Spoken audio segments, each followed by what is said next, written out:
Hi అందరికీ నమస్తే. Welcome to Vennelakanti kitchen. ఎలా ఉన్నారు? బాగున్నారా? ఈరోజు మన వెన్నెలకంటి కిచెన్లో సాయంత్రం ఈవినింగ్ స్నాక్స్ ఇలా వేడివేడిగా చేసుకొని తింటే చాలా బాగుంటుంది. బజ్జీల్లో చాలా రకాలు ఉన్నాయండి. అరటికాయ బజ్జీ, ఆలు బజ్జీ ఇలా. కానీ ఇది వెరైటీగా బీరకాయ బజ్జీ. నిజమండి. మరి ఎలా తయారు చేయాలో చూద్దామా? ముందుగా కొంచెం లావుపాటి బీరకాయ తీసుకోవాలి. దీనికి మనం పీచు అనేది తీయద్దు. శుభ్రంగా కడిగేసుకుని ముచ్చికలు అటు ఇటు మాత్రం కట్ చేసేసుకోవాలి. ఇలా సన్నగా కట్ చేసుకోవాలండి. చూసారా ఎంత సన్నగా వస్తుందో? పీచు కొంచెం లేతగా ఉంటుంది కాబట్టి మనం తీయాల్సిన అవసరం లేదు. పీచుతో పాటు ఇలా కట్ చేసుకోవాలి.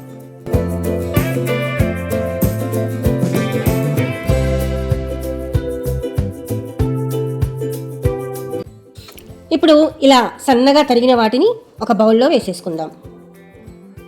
చూసారండి, ముక్క ఎంత సన్నగా మనం తరిగితే అంత టేస్ట్గా ఉంటుంది. ముక్కలు తరిగి పక్కన పెట్టేసుకున్న తర్వాత ఒక జాలి తీసుకొని దీంట్లో 1 స్పూను పచ్చిపిండి వేసానండి. పచ్చిపిండి అంటే మనం వరిపిండి అంటాం. అది 1 స్పూన్ వేసాను. ఎందుకంటే మనకి బజ్జీ కరకరలాడుతుంది. అయితే మనం బజ్జీలు శనగపిండితో వేసుకుంటాం కాబట్టి మనం ఒక 3-4 స్పూన్లు శనగపిండి, అంటే మనకు క్వాంటిటీ ఎంత కావాలో అంత శనగపిండి వేసేసుకొని బాగా జల్లించుకోవాలి.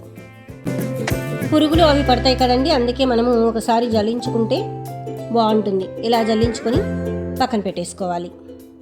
అంతే కదండి, ఒక్కొక్కసారి మనము పిండి ఉండలు కూడా వస్తూ ఉంటుంది. మనం మిషన్లో ఆడించుకున్న పిండి అయితే మనకి అలాగ చూసారా, అలా ఉండలు ఉంటుంది. దాన్ని అంతా కూడా మంచిగా మెత్తగా అనేసి ఇలాగా జల్లించుకోవాలి.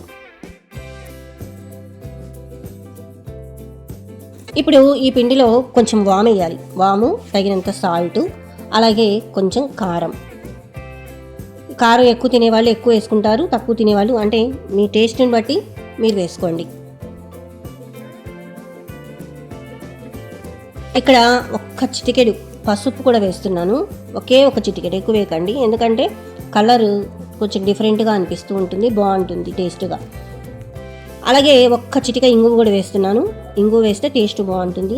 చాలామంది పసుపు వేయరు. పసుపు కంపల్సరీ అనేది ఏం లేదు. ఇష్టం ఉన్న వాళ్ళు వేసుకోవచ్చు, లేకపోతే లేదు. ఇప్పుడు చక్కగా వాటర్ వేసేసుకొని బాగా కలుపుకోవాలి.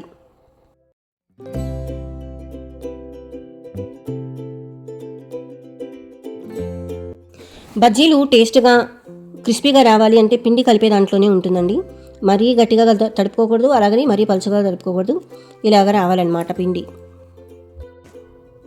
పిండి కూడా సిద్ధం చేసేసుకున్నామండి. ఇప్పుడు నెక్స్ట్ ఏంటి అంటే స్టవ్ వెలిగించుకొని బాండి పెట్టుకోవాలి. స్టవ్ వెలిగించుకొని బాండి పెట్టుకున్న తర్వాత ఆయిల్ వేసుకోవాలి. బజ్జీలు చక్కగా మునిగేదాకా ఆయిల్ వేసుకోవాలి. మరీ తక్కువ వేసుకోవద్దు, అలాగనే ఎక్కువ వేసుకోకండి. ఇప్పుడు నూనె అయితే బాగా కాగిందండి. ఇప్పుడు ఏం చేయాలి అంటే ఏవైతే మనం స్లైసెస్ తరిగి పెట్టుకున్నాం కదా, వీటిని శనగపిండి మనం కలుపుకొని రెడీ పెట్టుకున్నాం కదా, ఆ పిండిలో డిప్ చేసుకుంటూ ఆయిల్లో వేయాలి.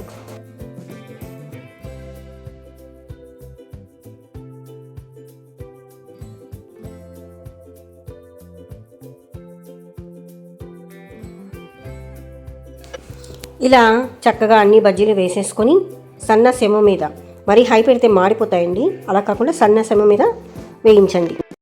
నిన్నిలా చేరేదాకా ఎన్నడూ నిదరేరాక కమ్మని కలలో అయినా నిన్ను చూడలేదే, నువ్విలా కనిపించాక జన్మలో ఎప్పుడు ఇంకా రెప్పపాటైనా లేక చూడాలనుందే, నా కోసమా అన్వేషణ నీడల్లే వెంట ఉండగా కాసేపిలా కవ్వించనా నీ మధుర స్వప్నమైలా.